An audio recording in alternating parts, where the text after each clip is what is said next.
¿Aló? Creemos en ti, creamos oportunidades.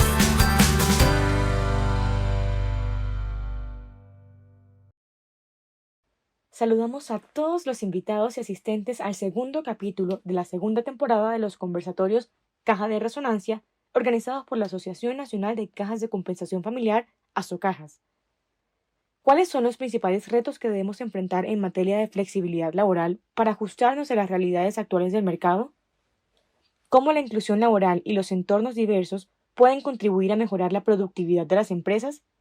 Esta y otras preguntas serán abordadas en este segundo conversatorio, El valor de la productividad. Recuerden que pueden seguirnos en todas nuestras redes sociales. Nos encuentran en Facebook, Twitter y LinkedIn como @asocajas y en Instagram pueden seguirnos como @asocajas_oficial. También pueden unirse a la conversación a través del hashtag #conversatorio Caja de Resonancia.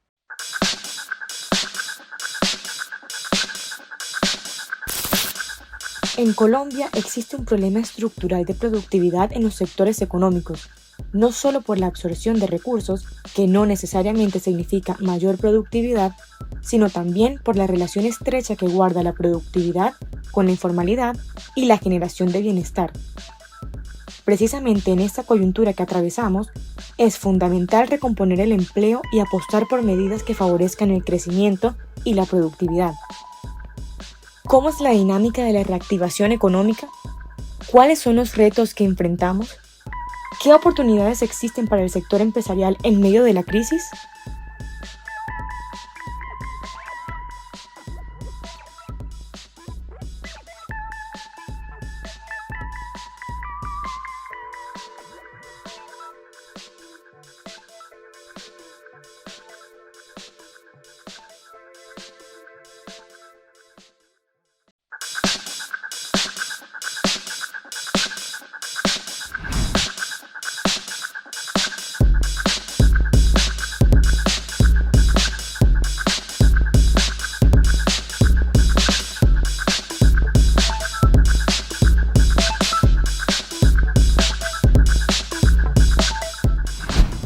Mauricio Olivera, director general de Econometría.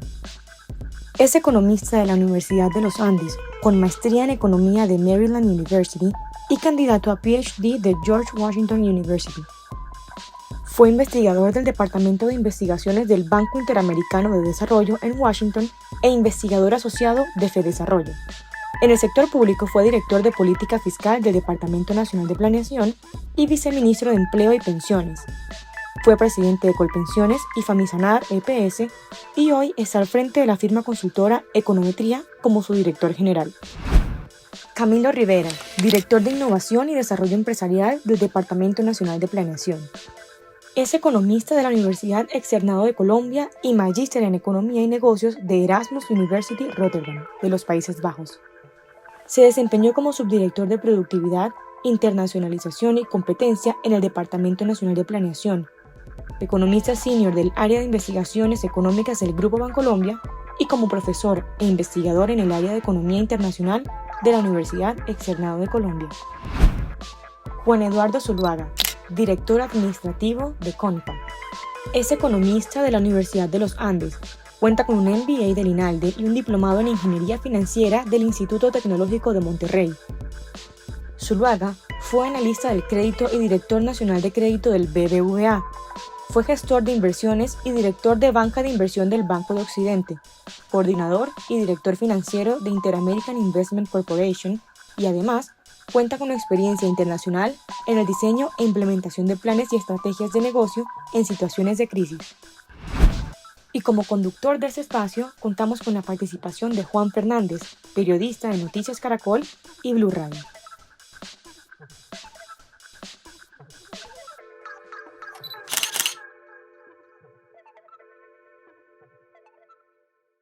Agradecer, por supuesto, nuevamente a todos los asistentes, a ustedes que nos están acompañando, doctor Mauricio Olivera, director general de Econometría, también al doctor Camilo Rivera, director de Innovación y Desarrollo Empresarial del DNP, y por supuesto a Juan Eduardo Zuluaga, director administrativo de Confa. Habíamos iniciado, doctor Olivera, con una presentación suya acerca del tema, por supuesto, hoy de nuestro conversatorio, que es la productividad.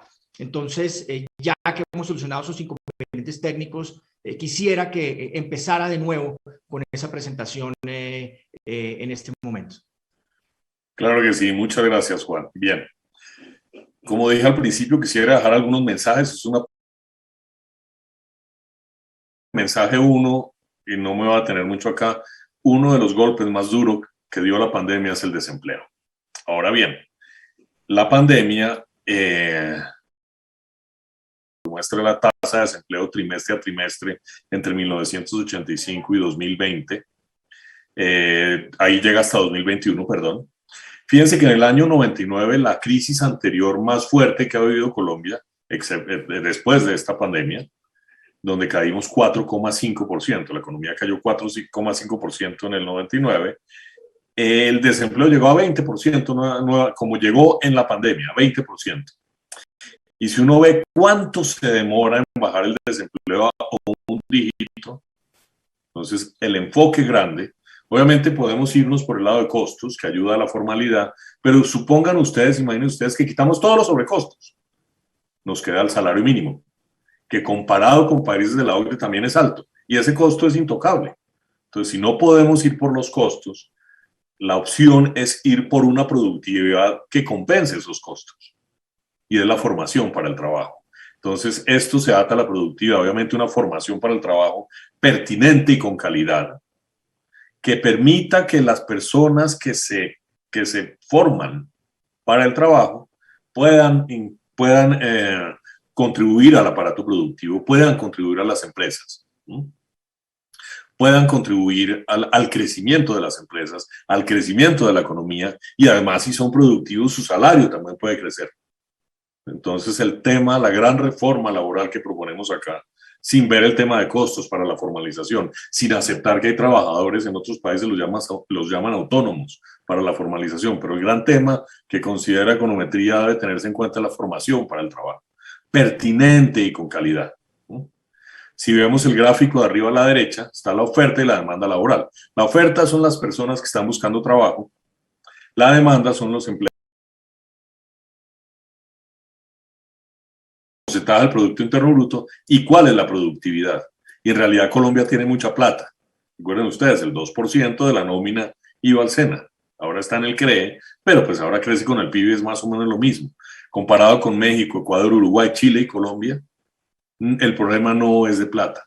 El problema no es de falta de recursos para la formación, para el trabajo. El problema es buscar la formación para el trabajo, pertinente y con calidad. Por eso, digamos, si nos centramos en la formación para mejorar la productividad laboral, tenemos que incluir otros elementos. Primero, un enfoque regional.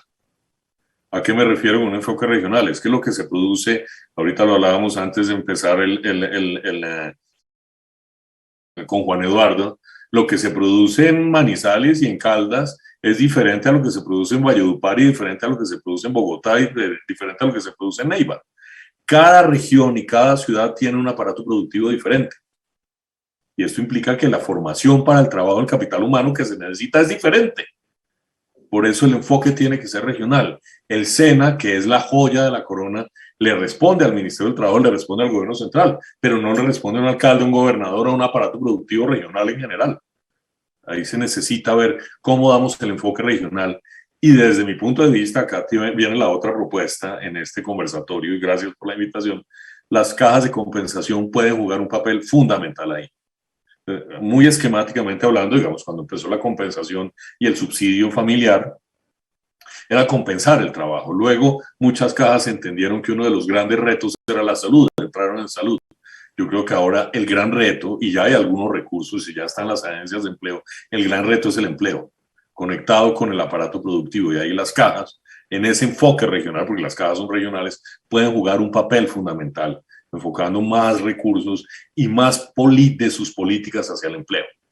Ahora, los protagonistas, ¿quiénes deben ser acá? Los empleadores, las empresas. Las empresas son quienes tienen que decir qué capital humano necesita. Obviamente con algo de prospectiva, ya el Estado tiene que jugar un papel y el Estado tiene que financiar parte de esa formación, pero los empleadores son los protagonistas, son los que dicen qué capital humano se necesita y la formación tiene que adaptarse a esa necesidad.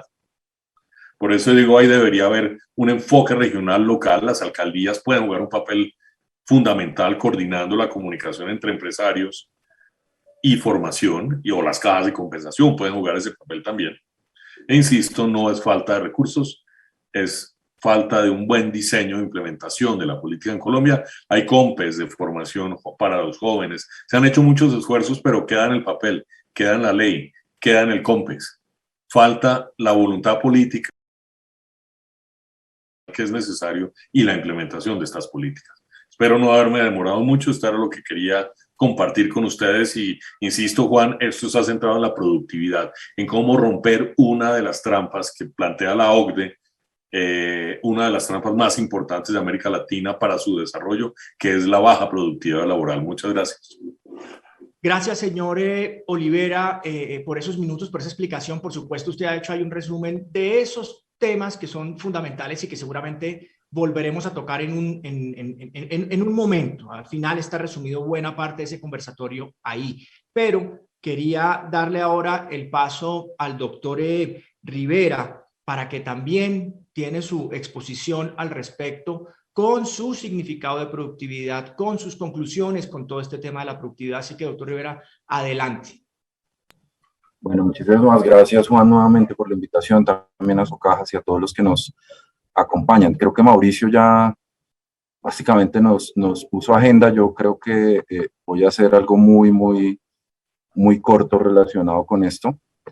Y allí de pronto, como para los asistentes y para los que nos acompañan, generalmente pensamos en productividad como en productividad laboral, que como nos lo mencionó Mauricio, pero en realidad pues va a sonar un poco aburrido, pero pues yo también soy profesor de universidad. Y entonces generalmente a los economistas nos preocupa más, es una cosa que llamamos productividad total de los factores. Y para no enredar mucho la cosa, básicamente lo que le dicen a uno es que usted puede producir más trabajando más horas. O sea, yo podría duplicar mi horario laboral y pueda producir más, pero eso no quiere decir que esté siendo más productivo. En realidad uno debería pensar es en cómo hago para producir más con menos o más con lo mismo, por lo menos. Y a eso es a lo que nosotros llamamos como economistas productividad de los factores o lo que asociamos con productividad de largo plazo y cosas de este tipo. Eso es lo que en realidad hace que las economías crezcan en el largo plazo. Yo puedo usar más factores y voy a producir más, pero eso no es lo óptimo. Y en cualquier empresa, digamos, Juan, que nos va a dar esa perspectiva, pues uno en realidad lo que no quiere es producir más y que me cueste el doble. O sea, yo lo que quiero es producir más y que me cueste cada vez menos, porque es lo que realmente me va a generar un margen allí y va a hacer que mi empresa crezca.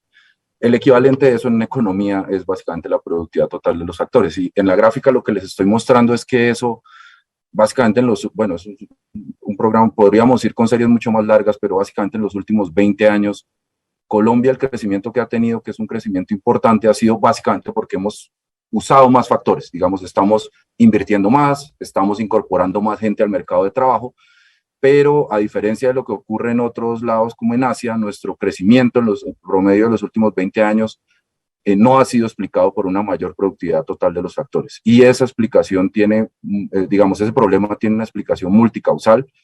En el 2016 nosotros lanzamos la política de desarrollo productivo, en donde mostrábamos que precisamente para atacar este problema había que avanzar en muchísimas cosas, entre ellas precisamente lo que ocurre con el mercado laboral, con la informalidad, y allí recojo los planteamientos que nos trajo Mauricio, y es básicamente eso. O sea, digamos, tenemos muchos problemas que no digamos, van más allá de este conversatorio, pero digamos, al fin y al cabo todo se reduce a eso. O sea, ¿cómo hacemos que nuestra economía sea mucho más productiva con los recursos que hoy tiene? Con los recursos humanos, los recursos físicos y demás. Y uno de los grandes problemas estaba en el mercado laboral. Efectivamente, como lo mencionó Mauricio, yo recogería allí los temas que él trae. Básicamente tenemos unos retrasos importantes en términos de productividad de los trabajadores colombianos, inclusive en aquellos sectores. La gráfica que nos mostraba Mauricio era un agregado, yo traía una similar y por eso no quiero repetir, digamos, la misma información, pero básicamente es una gráfica que muestra que un trabajador estadounidense es 4 veces más productivo que un trabajador colombiano, y incluso en los sectores en los que nosotros supuestamente tenemos ventajas comparativas, como por ejemplo el sector minero, la distancia de productividad es incluso más alta. Entonces hay algo que está haciendo que tengamos problemas de productividad, y allí recogería un poco también lo que se lanzó con la política de formalización empresarial, y es que al final del día estos temas se tienen que pensar como un tema de costo-beneficio. O sea, hay algo que está haciendo que sea muy costoso, que incrementemos la productividad de nuestros trabajadores, y viene por el lado de la oferta y por el lado de la demanda, pero digamos, nadie va a tomar decisiones de volverse más productivo si no es un negocio hacerlo, por así decirlo, bien sea desde el punto de vista del trabajador o desde el punto de vista del empresario, de contratar más personas con mejor capacitación y demás. Pues lo que tenemos que atacar es el problema multicausal, por el lado del costo y por el lado del beneficio, como lo mencionaba Mauricio. Generalmente los economistas tendemos a pensar, o la discusión se ha centrado en el costo, pero en realidad tenemos que pensar las dos cosas. O sea, cómo hacemos que nuestros trabajadores sean más productivos, por un lado, y también cómo hacemos que, digamos, quienes demandan trabajo, pues lo hagan realmente en las cosas que se requieren, con mejores salarios, con mejores condiciones, y creo que es la manera de abordarlo. Es un problema mucho más grande y tiene que ver también con seguridad social. Allí Mauricio, que estuvo en Colpensiones, también nos puede dar su perspectiva sobre esto, pero digamos hay que atacarlo desde varios frentes. Ese es como un poco la reflexión que quisiera hacer al respecto inicial, y luego en el conversatorio pues la vamos desarrollando. Doctor Rivera, gracias. Haremos esto quizá un poco más dinámico, pero este par de presentaciones de alguna manera nos muestran ese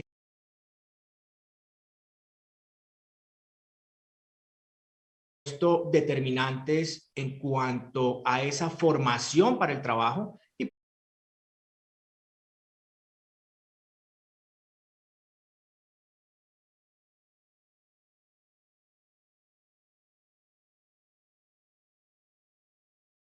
Y las cajas de compensación, por supuesto, y también para meternos un poco en la acción que vienen ustedes adelantando para promover todo este tema de la productividad, digamos, bajarlo un poco más, no tanto a estas presentaciones, pero simplemente bajarlo y decir concretamente en qué están.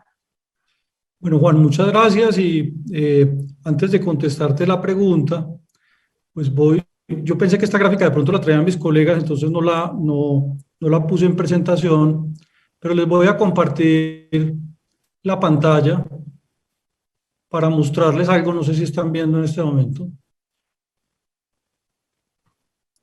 que me parece a mí que es muy interesante, y es la gráfica, no sé si ustedes la conocen, de la OCDE, acerca de cuáles son los países donde los trabajadores trabajan más. Y pues yo creo que ustedes ya saben que somos los que más trabajamos, por lo menos en toda la estadística de la OCDE, y somos unos de los que más trabajamos en el mundo. No sé si vieron la gráfica. No la vimos, pero la conocemos. Yo la conozco. La conocen, bueno. Entonces, es muy interesante porque entonces, pero además somos muy simpáticos dentro de la OCDE, porque ustedes la deben conocer también. Somos los que menos producimos por trabajador, somos los que menos GDP producimos en toda la OCDE. Estamos detrás de Sudáfrica, México, Chile, Costa Rica, y con respecto, no a Irlanda, porque a mí no me gustan ni Irlanda, ni Luxemburgo, ni Noruega, son muy especiales, pero hablemos de países que no tienen unos recursos naturales y que no les pega tan duro como puede ser Dinamarca o Bélgica. pues hombre, somos un sexto de productivos que ellos, un séptimo, lo cual creo que da una idea muy clara de dónde estamos y de dónde está el problema. Y yo ahí coincido con Mauricio, porque yo llevo muchos años angustiado con que nos hemos dedicado a pensar que el problema nuestro está en los costos, y obviamente pues hay cosas que se pueden hacer en los costos, pero en realidad nuestro problema es de productividad. Y el problema de la productividad en Colombia, y tal vez parte del enredo que tenemos es ese, y ahí coincido perfectamente con lo que nos estaba comentando Camilo, es que el problema de la productividad en Colombia es un problema multifactorial. Y nosotros a veces nos centramos en uno solo de los frentes y por eso nos cuesta trabajo avanzar. Nosotros tenemos problemas de infraestructura, tenemos problemas de costos de energía, tenemos problemas de costos de transporte, tenemos problemas, después lo voy a decir los culturales porque los quiero decir de últimos, tenemos problemas en la eficiencia del Estado muy delicados. Y cuando uno ataca uno solo de esos, como educación o como infraestructura, pero no los ataca en conjunto, se le forma un problema. Yo no sé si alguna vez ustedes leyeron una novela que leemos los que trabajamos en gerencia que se llama La Meta, de Gaulle. Es que usted puede romper unas de estas restricciones, pero si no las rompe todas, esto es como un proceso, pues usted no logra avanzar en el tema de productividad. Entonces, yo no me gano nada con que el trabajador sea, por ejemplo, en construcción muy productivo, si una licencia se demora 90 días. O si una obra la tienen que parar porque no llegó la materia prima en un momento dado, pues él puede ser re eficiente, pero si la materia prima no le llega, pues simplemente no va a poder ser productivo. Entonces, tenemos un conjunto, digámoslo así, de frentes que atacar de forma simultánea para que la productividad se nos dé. Porque si no, una sola de estas, desafortunadamente, nos termina frenando la productividad. Y ese era como el mensaje que yo quería dejar, que estoy plenamente de acuerdo pues con las dos personas que me antecedieron, acerca de que uno es un tema multifactorial, dos, y que es un tema muy interesante, yo siento que lo hemos abordado desde la visión de competir desde la pobreza y es bajar costos laborales, y no desde la visión de aumentar la productividad, y ahí tenemos un problema bastante serio. ¿Qué ha hecho esta caja? Que era la pregunta que me hacían, y la voy a contestar muy rápido. Bueno, nosotros hemos decidido concentrar los esfuerzos de la caja en educación en dos temas, tecnología y bilingüismo. Nosotros estamos convencidos que pues, el alfabetismo de hoy es la tecnología y el alfabetismo de hoy es hablar inglés. Y eso no es una conclusión mía, pues yo creo que ustedes ya saben que la educación, por ejemplo, superior en Holanda, en Dinamarca, en Suecia, ya se dicta en inglés, en el mismo Finlandia. ¿Por qué? Porque ellos ya descubrieron hace muchos años que si usted tiene un idioma que lo hablan pocas personas, que no es tan relevante, si usted quiere comunicarse con el mundo, lo tiene que hacer, y lo mismo ocurre con tecnología. Entonces, de alguna manera, ¿qué ha hecho la caja? Focalizar sus esfuerzos en tratar de dar herramientas de bilingüismo y tratar de entregar herramientas muy fuertes de tecnología. ¿Dónde viene el problema cultural?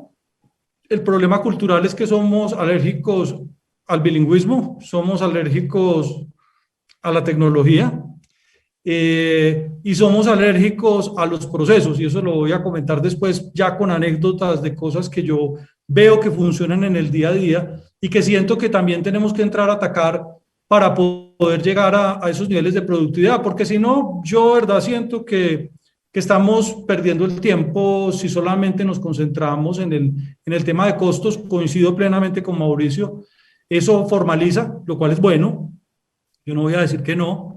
Si uno mira la economía, es la historia de dos economías, lo que pasó. Si uno mira el sector formal, se recuperó rapidísimo, y si uno mira el sector informal, sigue destrozado, con lo cual definitivamente una economía informal sí es un lastre para un país, y lo estamos viendo en esta pandemia. Yo me imaginaba que como era más flexible, se iba a levantar más rápido, y resulta que cuando veo que el empleo formal va para arriba, y veo que todavía la economía informal no se ha podido adaptar, tal vez porque algunas de las actividades no se pueden realizar de forma normal durante esta pandemia. Entonces creo que ahí también hay un tema que trabajar interesante, así que eso era lo que yo les quería como resaltar.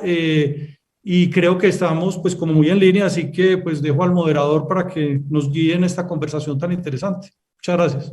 Gracias, gracias. Mire, quisiera aquí abrir un poco el debate con el doctor Olivera sobre lo siguiente, ya que hay unas conclusiones, por supuesto. Tal vez como colombianos creemos que madrugamos, que trabajamos mucho, que somos buenísimos trabajadores, pero que hay un problema serio de productividad, y por esa exposición que usted hacía nos damos cuenta que no lo somos tanto. En esa relación que de alguna manera por mi trabajo tengo con los empresarios, pues siempre viene este tema sobre la formación, y yo les pregunto, y ellos quizá están dispuestos a hacer un poco más. Y mi pregunta, doctor Olivera, es ¿qué responsabilidad deberían asumir esos mismos empresarios para alcanzar niveles de productividad que no encuentran fácilmente? ¿A qué me refiero? A que, por ejemplo, ellos mismos capaciten. Sé que ya aportan, sé que tienen el SENA, sé que no sé si ese puente entre los empresarios y el SENA sigue siendo tan fuerte como lo había sido, pero ¿será que ellos también no tienen que ponerse, digamos, esa camiseta y decir, bueno, venga para acá porque acá hay una falencia que está impactando nuestros negocios y debemos ser nosotros ahora quienes debemos capacitar a las personas para poder, de alguna manera, que desarrollen esos empleos que estamos buscando? De acuerdo, Juan, digamos, como lo planteé al principio, yo creo que los empresarios, los empleadores son los protagonistas, porque son los que tienen que decir qué formación necesitan, qué capital humano necesitan. Creo que eso es lo primero, el primer punto. Existen algunas herramientas nuevas, alguna institucionalidad del mercado laboral nuevo, tal vez un poco incipiente en este momento, que es el servicio de empleo. Servicio de empleo es donde se busca unir la oferta y la demanda laboral, es decir, que quien esté buscando trabajo pueda conseguirlo por sus capacidades y quien esté buscando trabajadores pueda conseguirlo por sus necesidades. Y uno de los grandes retos, digamos, la última evaluación que hizo FEDesarrollo del Servicio de Empleo muestra que uno de los grandes retos del Servicio de Empleo es contar con más vacantes. No hay confianza en el sistema para poner las vacantes, por ejemplo. Y ahí, cuando se creó ese servicio de empleo, se buscó trabajar con diferentes actores. Por ejemplo, por eso las cajas de compensación en este momento tienen agencias de empleo, porque es la conexión con el sector formal y con las personas que pierden su trabajo. Entonces ahí hay una línea muy importante de los empresarios, y es mostrar las vacantes, pero sobre todo identificar qué tipo de capital humano necesitan. Eso creo que es muy, muy importante. Sobre la capacitación, digamos, en general la literatura especializada muestra que las empresas en general no gastan muchos recursos en capacitación, porque pueden capacitar al trabajador y luego se puede ir con la competencia. Creo que hay un papel muy importante del Estado, y para eso está el SENA. El SENA es la joya de la corona, diría yo, en formación, pero toca enfocarlo hacia la generación de empleo, porque tiene que ser la formación pertinente y con calidad para los empresarios. Ese tal vez sería el segundo punto. Tercer punto y muy importante es que esto, como lo decía Juan Eduardo, como lo decía Camilo, es decir, el tema es dinámico. Además, no se trata solo, es decir, acá estamos hablando sector, mercado laboral, productividad laboral, pero es multifactorial, y en ese sentido, digamos, tal vez para poner otra dimensión, una cosa son las empresas ahora y otra cosa son las empresas en 10 o 20 años y los nuevos empleos en 10 o 20 años. Está la revolución tecnológica, está la robotización. Hay estudios que muestran que muchos trabajos manuales se han robotizado, ¿no? Pero hay otro tipo de trabajos que se están necesitando más. Entonces, ahí el Estado también tiene que jugar un papel importante, pero en coordinación con las empresas. Vamos a llegar a una nueva realidad. Es decir, después de la pandemia no vamos a volver a la realidad anterior. Y esta nueva realidad está generando transformaciones en muchas empresas. ¿Qué necesitan los empresarios frente a esta nueva realidad? Creo que esa comunicación y esa apertura son importantes. Sobre el último punto, Juan, que usted comentó, existen la comunicación entre empresas y SENA se da a través de 85 mesas sectoriales que hay. Y ahí las mesas sectoriales llevan mucho tiempo discutiendo el Marco Nacional de Cualificaciones, una herramienta muy importante para poder clasificar las competencias y las habilidades. Pero tal vez vale la pena evaluar qué se ha logrado con esas mesas sectoriales, ese diálogo empresas SENA, y buscar cómo mejorar ese diálogo para la formación, para el trabajo pertinente y con calidad. Y finalmente, no olvidemos que Además del SENA, existen en el país cerca de 4.000 centros de formación, solo que hay 400 certificados por el Ministerio de Educación. Creo que hay un enfoque también, sobre todo a nivel local, mucho más grande, que puede ir un poco más allá del SENA, y de hecho el SENA puede competir con la formación local para buscar ese aumento de productividad, pero los protagonistas son los empresarios.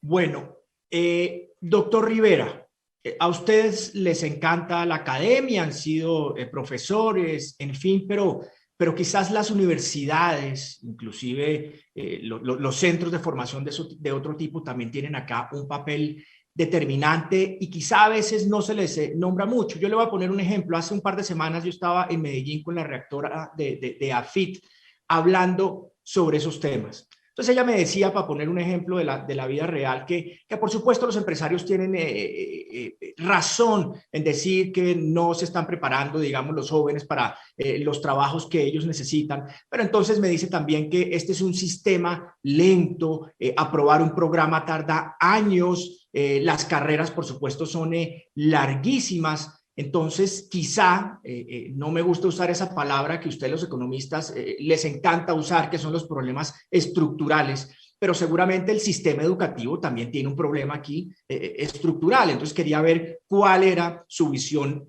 al respecto. Gracias, Juan. No, yo creo que digamos ya pensar en temas de educación, digamos, y del sistema educativo, obviamente allá hay que hacer unos esfuerzos y nos da para otro debate de varias horas en cómo lo podemos abordar. Pero yo creo que ya pensando desde nuestra perspectiva de desarrollo empresarial, ¿cómo lo vemos? Yo creo que al final del día es un tema de habilidades, o sea, deberíamos pensar es en qué habilidades requiere un trabajador para el mundo actual. En algún momento puede que se requiera formación muy dura en ciencias básicas y demás, pero lo que uno sí ve es que, digamos, haciendo ese análisis prospectivo, como lo dice Mauricio, uno lo que ve es que ha habido unos cambios grandes en lo que ha ocurrido en el mundo. Por un lado, digamos, toda la revolución de las TICs permitió que el trabajo se pueda, digamos, deslocalizar, no tienen que estar las actividades concentradas en un solo lugar. Eso ha dado paso a una cosa que el profesor Baldwin llama como globotics o digamos la telemigración, por así decirlo.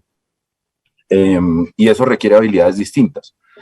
Por otro lado, esta revolución tecnológica también implica como cambios tan acelerados que nosotros deberíamos pensar, como decías ahorita, cuál debería ser el rol de los empresarios. Probablemente un rol de los empresarios también es que en sus habilidades gerenciales deberían incorporar que tanto ellos como sus trabajadores deben desarrollar esas habilidades para asimilar tecnologías mucho más rápido. O sea, más que aprender nuevas tecnologías, es tener la mente abierta a que cuando algo nuevo salga, pues que sea más fácil incorporarlo en su día a día en las empresas y en cómo operan.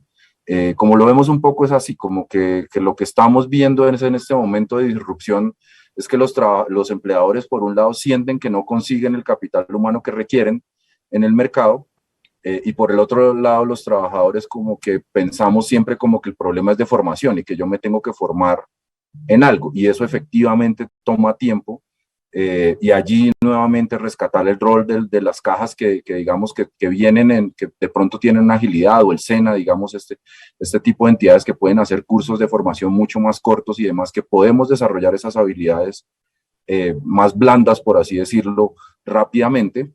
Y obviamente sin prejuicio de que se requiera esa formación mucho más dura y de formación en ciencia, de aprender una carrera y demás, pero eso se debe complementar con el desarrollo de habilidades, que es como lo vemos nosotros.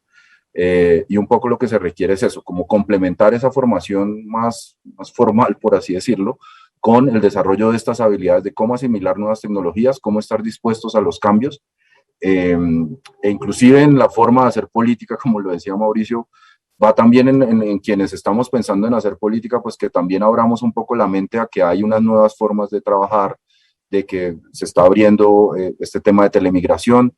No sé si ustedes están familiarizados, se lanzó la misión de internacionalización hace una semana, hace unos 15 días, el 9 de agosto, nosotros participamos en eso, y una de las recomendaciones grandes que hace esa misión precisamente va enfocada a eso. Digamos, con estos cambios lo que está ocurriendo es que, digamos, una nueva forma de abrirse al mundo también es que nosotros podamos prestar servicios profesionales sin necesidad de estar viajando por el mundo. Y eso requiere que nuestro aparato productivo y la forma en que, digamos, tenemos organizada nuestra producción en Colombia tenga que cambiar de manera leve, no solo, digamos, formalmente, digamos, con ajustes a algunas normas, pero también en la forma en que pensamos al interior nuestras empresas y como empleados también cómo prestamos nuestros servicios, cómo le ofrecemos nuestros servicios laborales tanto a las empresas en Colombia como en cualquier parte del mundo, si lo estoy pensando como servicio profesional. Entonces, lo dejaría por allí, ahí podemos avanzar mucho más, pero me gustaría escuchar qué piensan mis compañeros al respecto.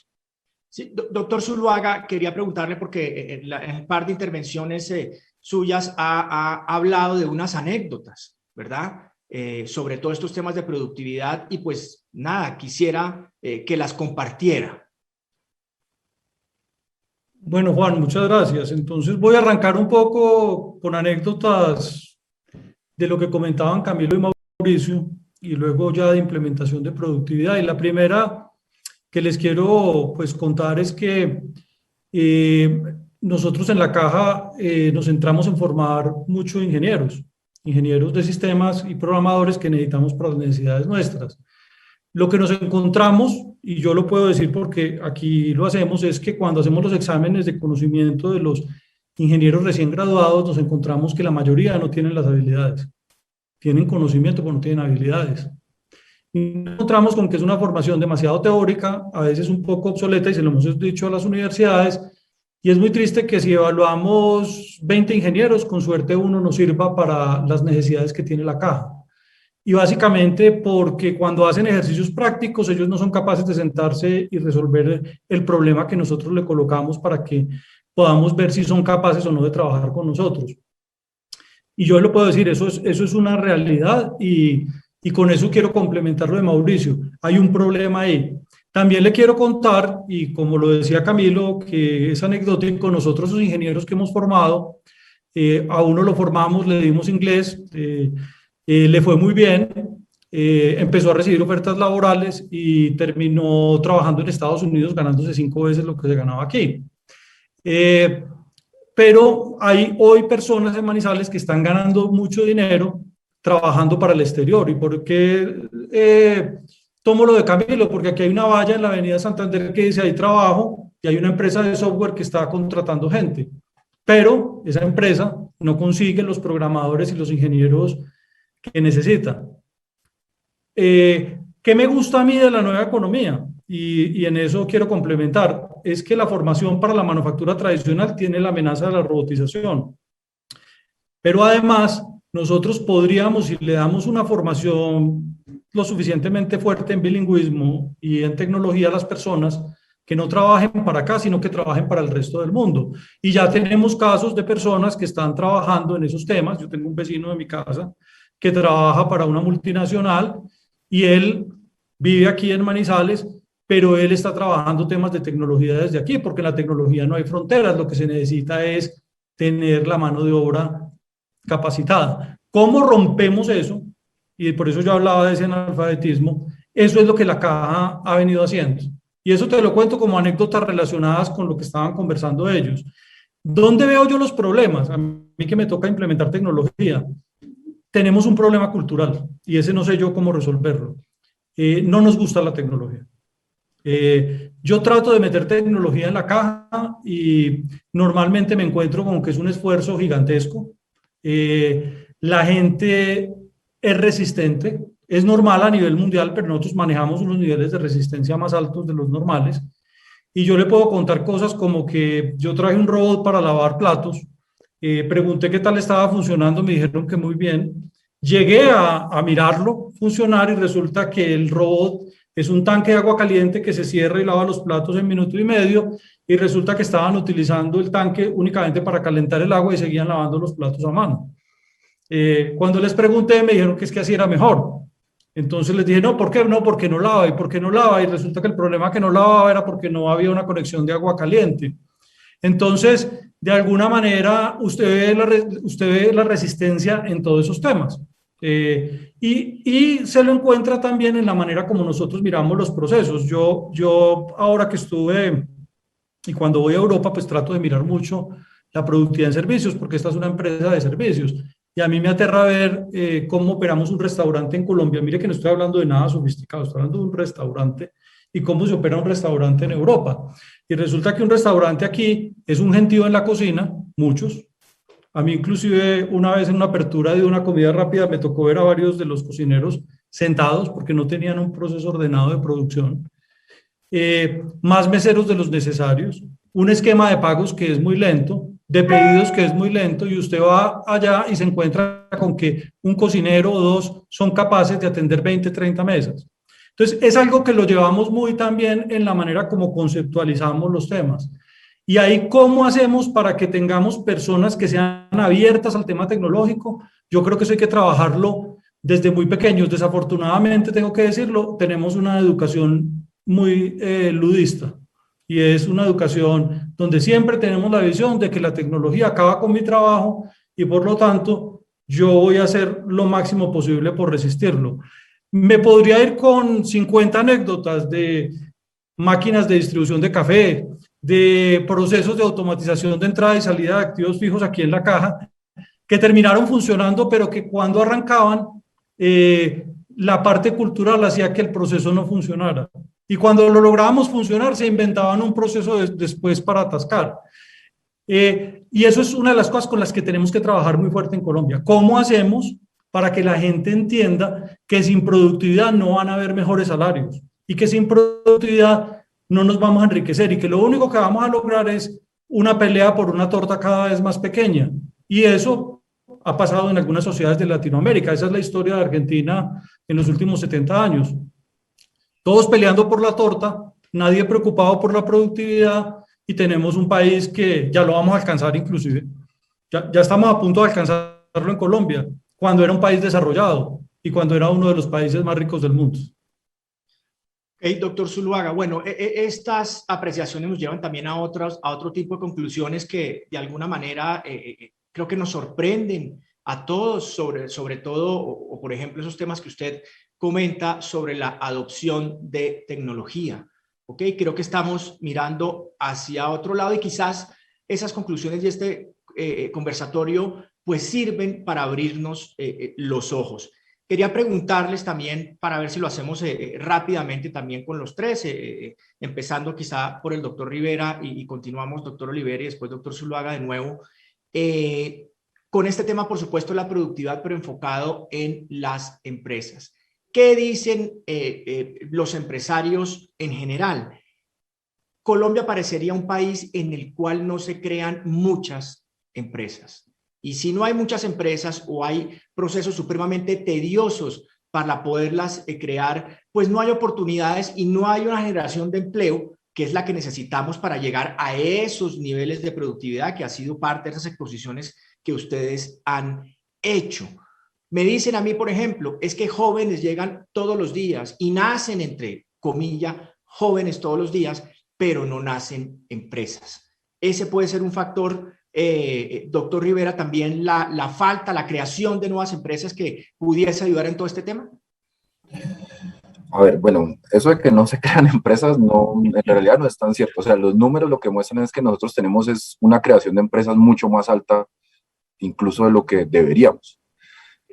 Nosotros como lo vemos que tenemos mucho emprendimiento, pero no emprendimiento de base, digamos, de desarrollo productivo, que sean emprendimientos que están pensando en ser realmente y convertirse en empresas. Y allí es donde, digamos, no sé si cuando pensamos en políticas, por ejemplo, de formalización empresarial, cuando estábamos diseñando esa política, no es lo mismo atacar, atacar el problema de la informalidad cuando el problema es de informalidad por subsistencia, por ejemplo, que cuando el problema es de que una empresa no quiere cumplir con el conjunto de obligaciones que le implica ser formal cuando tiene una visión empresarial. Entonces, primero eso, digamos, como que yo sé que en la cabeza de las personas está que no hay muchas empresas, pero en realidad nosotros sí creamos muchas empresas. El tema es que no todas estas empresas tienen una visión, digamos, de ser un negocio realmente. Muchas de estas empresas, unidades productivas, atienden más esas necesidades del día a día y terminamos como con emprendimientos relativamente pequeños y no con esa visión, digamos, de desarrollo empresarial hacia futuro, y allí es lo que tenemos que trabajar. Recojo las experiencias de Juan Eduardo para explicar precisamente cosas de las que explican por qué, digamos, no tenemos más empresas realmente, digamos, que tengan esa visión de desarrollo. Entre los diagnósticos que nosotros hemos hecho y cuando estábamos trabajando en la política de desarrollo productivo, una de las cosas que encontramos, por ejemplo, era que había una percepción muy distinta en qué tan buenos empresarios éramos. O sea, digamos, cuando en Colombia nos ponemos a pensar en qué tan buenos empresarios somos, y ahí eso es el World Management Survey, y hacen unas encuestas, digamos, de autopercepción, y lo que encontré era que nosotros como colombianos pensábamos que éramos muy buenos empresarios. Digamos, todos tenemos esto en nuestra cabeza de que somos un país emprendedor y demás, pero cuando nos medían con indicadores, digamos, duros, por así decirlo, de qué tan buenas habilidades gerenciales tenemos, no nos va tan bien. Entonces hay una diferencia entre percepción y, digamos, y medición objetiva de qué tan buenos empresarios somos, y eso tiene que ver, por ejemplo, también con lo que hablábamos ahorita de adopción y transferencia de tecnología. Lo que vemos es que nosotros, como percibimos que hacemos las cosas bien, somos resistentes al cambio, y eso es algo que tiene que cambiar. Desde el gobierno, digamos, lo que se planteó para solucionar eso inicialmente fue unos pilotos de programas de transferencia de conocimiento y tecnología, o extensionismo tecnológico, pero en realidad son unos programas que van hacia las empresas, que se llama el programa Fábricas de Productividad, que se sientan con el empresario a hacer diagnósticos y les enseñan cómo manejar una empresa, cómo se debe manejar, por ejemplo, en eficiencia energética, cómo podemos adoptar nuevas prácticas gerenciales y demás, cómo programas de bilingüismo y demás. Ese es, digamos, el programa inició como un piloto. Lo que hemos visto es que ha tenido unos impactos muy importantes y muy grandes, y lo que creemos que se debería hacer hacia adelante es que ese programa se debe expandir. Básicamente es el programa bandera de reactivación económica en temas de productividad, porque sí vemos que es la manera, digamos, más costo eficiente de generar incrementos en productividad, y es básicamente mostrándole a las empresas cómo en el día a día, cambiando cosas pequeñas sin necesidad de hacer, digamos, inversiones millonarias y transformando todo su aparato productivo, sino cambiando la forma en que hace las cosas, digamos, el manejo gerencial del día a día, se pueden obtener incrementos en productividad importantes. Entonces, esa sería como un poco mi reflexión respecto a la pregunta, digamos, que me haces, porque sí creo yo que es también el rol del empresario y de cómo se concibe a sí mismo como empresario, y qué, digamos, puede hacer para mejorar su empresa. Muchas veces que simplemente no sabe que no sabe. Eso es lo que puede estar ocurriendo. Y hay que estar abierto a que alguien venga o uno mismo a hacer su autorreflexión, por así decirlo, de que hay cosas pequeñas que pueden tener incrementos importantes en productividad. Juan nos da unos ejemplos y decía que tenía otros por ahí guardados de que era simplemente cambiar dónde estaba la máquina y que eso incrementaba la productividad. Son ese tipo de cosas que nosotros vemos que es como lo más costo eficiente, que de pronto puede generar incrementos importantes en productividad y nos acerca a esa frontera tecnológica con el mundo.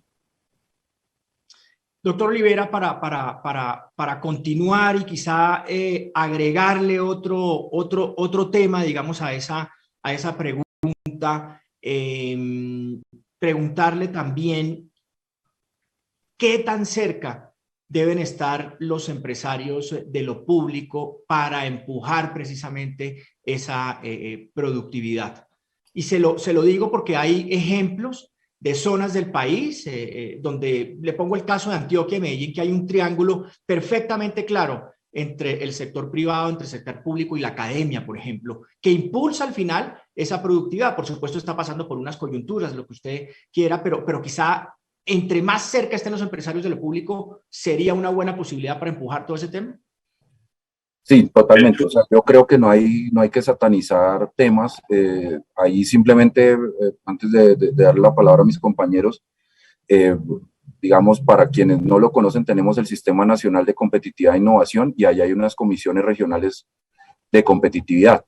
Yo creo que es que hace mucha falta participación de los empresarios en estas comisiones, es donde deberíamos estar canalizando, digamos, esa coordinación. Es un espacio importante al que de pronto no le hemos dado el rol y la fuerza que tiene. Aquí un llamado también a las cajas que de pronto se acerquen a estas comisiones, porque creo que ustedes con esa oferta, digamos, de formación que tienen y otros programas, podría ser un aliado muy importante para estas comisiones y en donde se pueden alinear todos estos esfuerzos en temas de productividad. Doctor Zuluaga,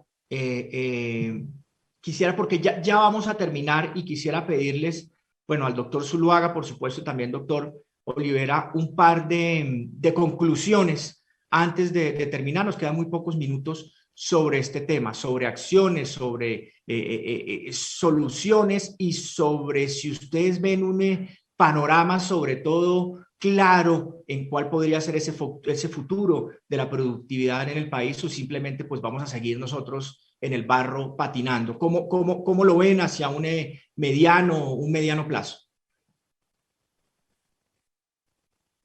Doctor Zuluaga o doctor Olivera. Bueno, si quieren, rápidamente respondo yo. Muchas gracias. Sí, doctor Olivera. Digamos, varios temas de los que ustedes hablaron, me gustaría hablar de esos rápidamente. Uno, la educación. Creo que uno tiene que tener toda la educación, toda la trayectoria de la educación, desde la educación vocacional en los colegios, para dar esas habilidades, hasta la recapacitación que toca dar a las personas de 40 años que son reticentes al cambio. Creo que es el primer punto, y alrededor de esto tiene que estar siempre atado al tema de productividad, creo yo, porque eso es decir, en Europa el 90% de los trabajadores son técnicos o tecnólogos, bien pagos, más pagos que profesionales, y con una economía que crece y una felicidad y una posibilidad de desarrollarse personal y profesionalmente, o en términos laborales muy importantes. Creo que eso es bien importante, es decir, desde la educación vocacional hasta la recapacitación. Ese es el primer punto. El segundo punto, la gestión del cambio. Creo que como empresas, la gestión del cambio es muy importante, y es romper ese mito, o esa realidad más bien cultural, de la resistencia al cambio. Lo digo tal vez de una manera un poco más analítica, y es, eventualmente nosotros no hacemos cambios es porque siempre hemos sido una economía muy estable, y en una economía muy estable que crece 4%, no crece mucho, pero tampoco crece poco. Entonces, digamos, nunca ha habido grandes crisis que nos lleven a hacer grandes cambios, pero tal vez esta crisis es una oportunidad para hacer grandes cambios. Las empresas tienen que reaccionar porque pueden desaparecer.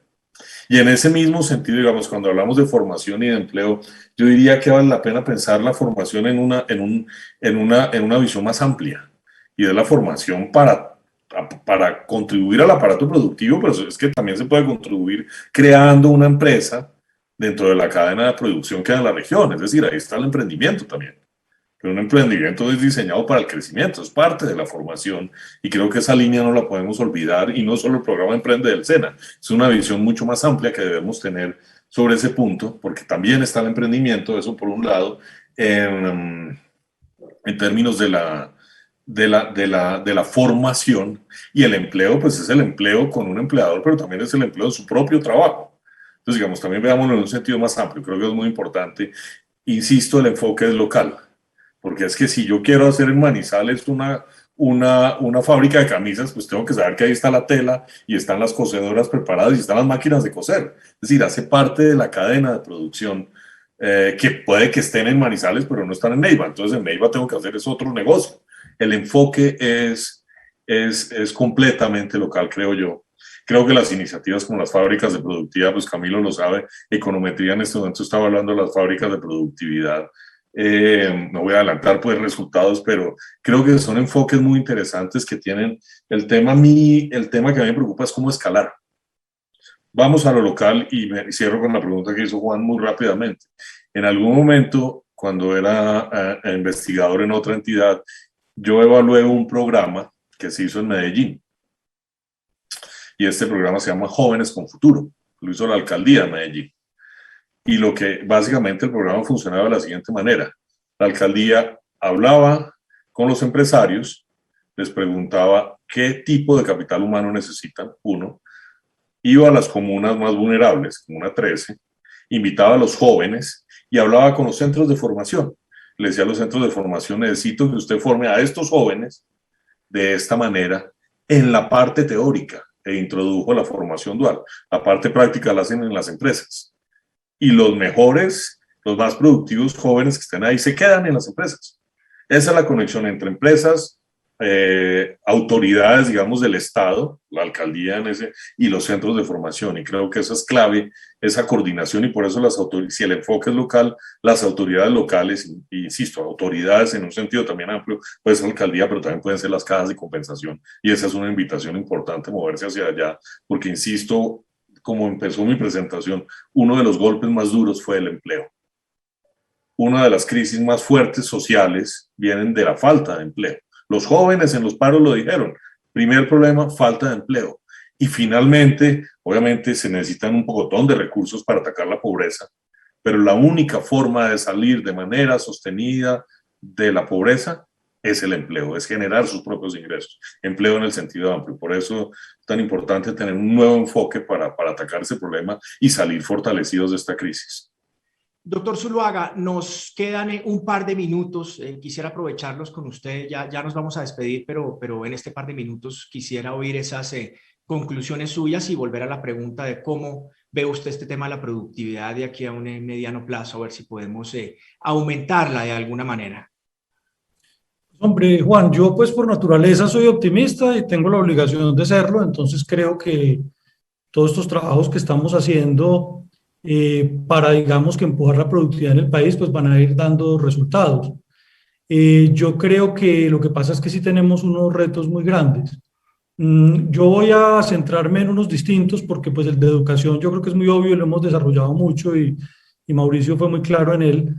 A mí me preocupa mucho que la mitad de la economía de este país y del empleo es informal, y nosotros estamos todo el tiempo legislando para una formalidad, creando una infraestructura para una formalidad, haciéndole fábricas de productividad a la formalidad, líneas de crédito a la formalidad, todo trabajando en la formalidad, y esa informalidad que es tan importante inclusive para el equilibrio social del país como lo vimos en esta pandemia, pues nosotros no estamos tratando de incorporarla a la formalidad porque no tenemos una escala de cómo irlos llevando a la formalidad a los diferentes empresarios y los empleos que hoy tenemos, sino que o usted está en este mundo formal o está en este mundo informal.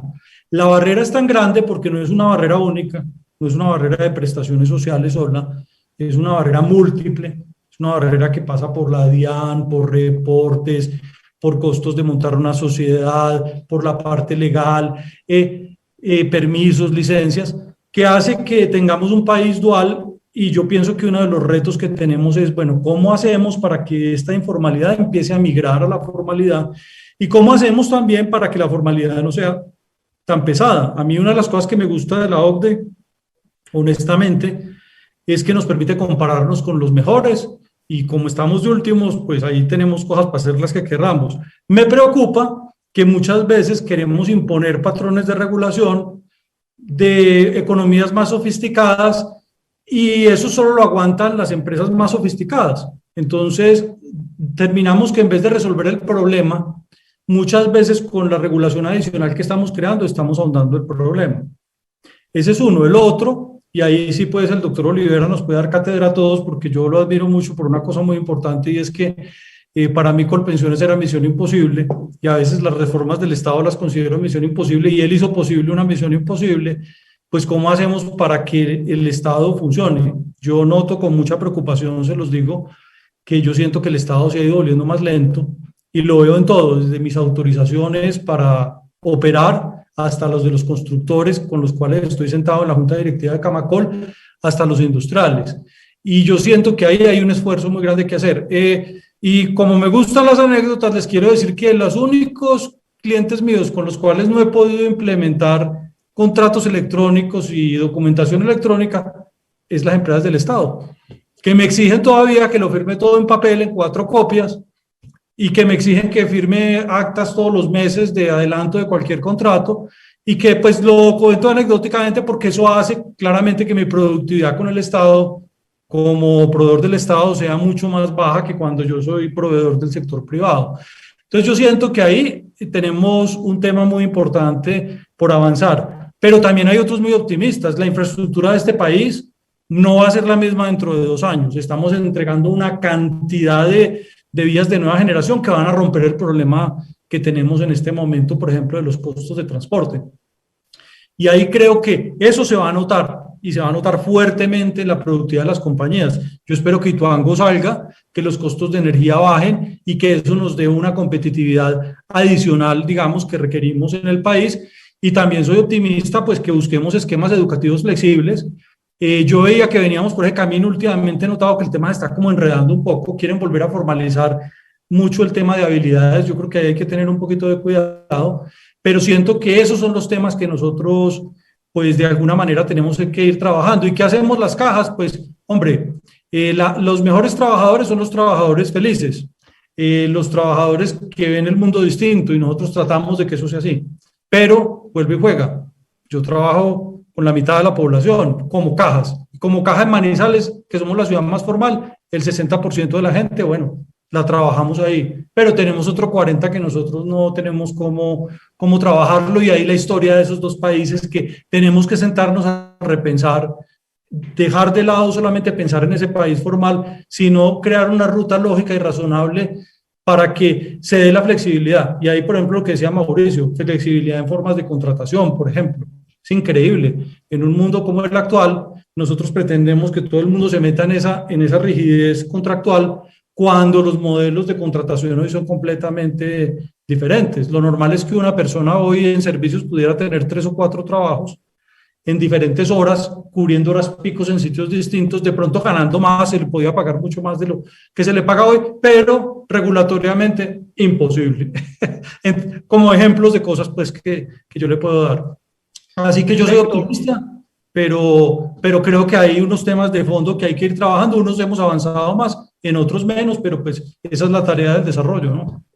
Pues podríamos quedarnos aquí conversando horas y horas sobre este tema de la productividad, pero bueno, el tiempo se acaba. Creo que llegamos a unas conclusiones bastante interesantes, y pues lo mejor de todo es que seguimos siendo optimistas. Así es que quería agradecerles nuevamente a ustedes, a los invitados, al doctor Mauricio Olivera, director general de Econometría, también al doctor Camilo Rivera, director de Innovación y Desarrollo Empresarial del DNP, y por supuesto al doctor Juan Eduardo Zuluaga, director administrativo de CONFA. Y por supuesto a todos aquellos que se unieron a esta conversación en este segundo capítulo de esta segunda temporada de estos conversatorios Caja de Resonancia de Asocajas. Y pues vendrán más conversatorios en el mes de septiembre, y esperamos que sigan asistiendo de la manera que lo han hecho. Nuevamente, gracias a todos por el apoyo, por habernos acompañado, y nos veremos pronto seguramente para discutir otros temas de interés nacional. Agradecemos de manera especial a las cajas que hicieron este espacio posible: CAFAM, Colsubsidio, Confama, Confamiliar Risaralda, Confandi y Compensar. Las cajas de compensación estamos contigo, desde esa primera luz en el nacimiento, protegiendo el camino de la primera infancia y abrigando las necesidades familiares, aprendiendo desde el jardín, el colegio, el instituto o la universidad para abrir las puertas de la educación y sus oportunidades. Estamos contigo cuando recibes el sueño de una casa propia y nos convertimos en la extensión de ese hogar, en espacios para el tiempo libre, la diversión y la alegría. Así te acompañamos a conocer nuevos destinos con viajes fantásticos a través de libros, paisajes o aventuras. Allí estamos para cuidar tu salud, para darte una mano en esos momentos difíciles cuando tienes que conseguir un empleo o protegerte cuando lo pierdes. Y sin dudarlo, somos ese apoyo cuando los años llegan con la palabra mayor. Por eso, hoy más que nunca, aquí estamos, transformando este momento difícil con nuevas formas para ver la vida. Y aunque aplazamos la posibilidad de ver nuevos lugares, estamos haciendo un viaje hacia el interior de nosotros mismos, donde la distancia nos lleva a encontrar el camino para sentirnos cerca. Y allí entendemos que cuidarnos es cuidar a los demás y que querernos es querer a los demás. Descubrimos juntos que un hogar se puede convertir en una escuela, un restaurante, un gimnasio o un teatro para para aprender entre libros, recetas y canciones la mejor lección de democracia. Comprender que todos somos iguales y por esa lección estamos contigo.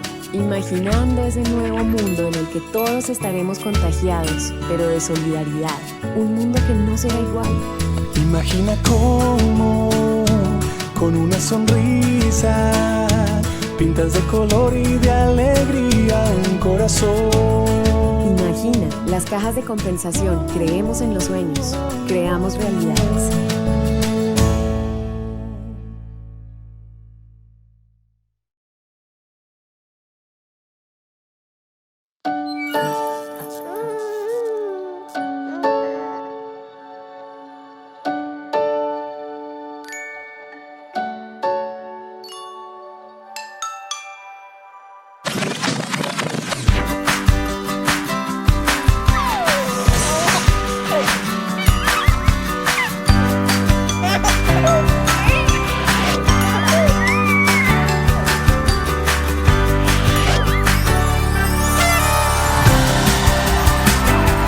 Creemos en el futuro, creamos proyectos de vida.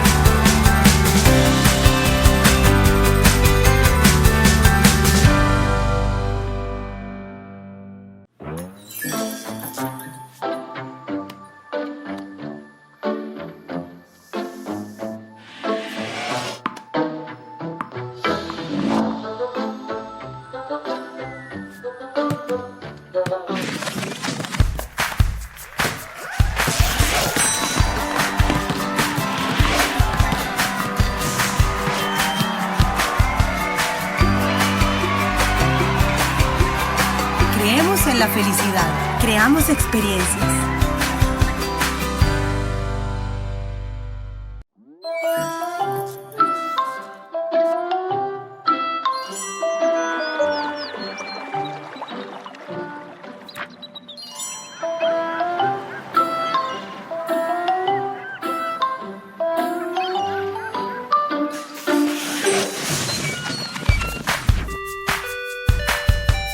Salida del vuelo 8, 0, 6, 3. Señores pasajeros. Creemos en los deseos, creamos oportunidades.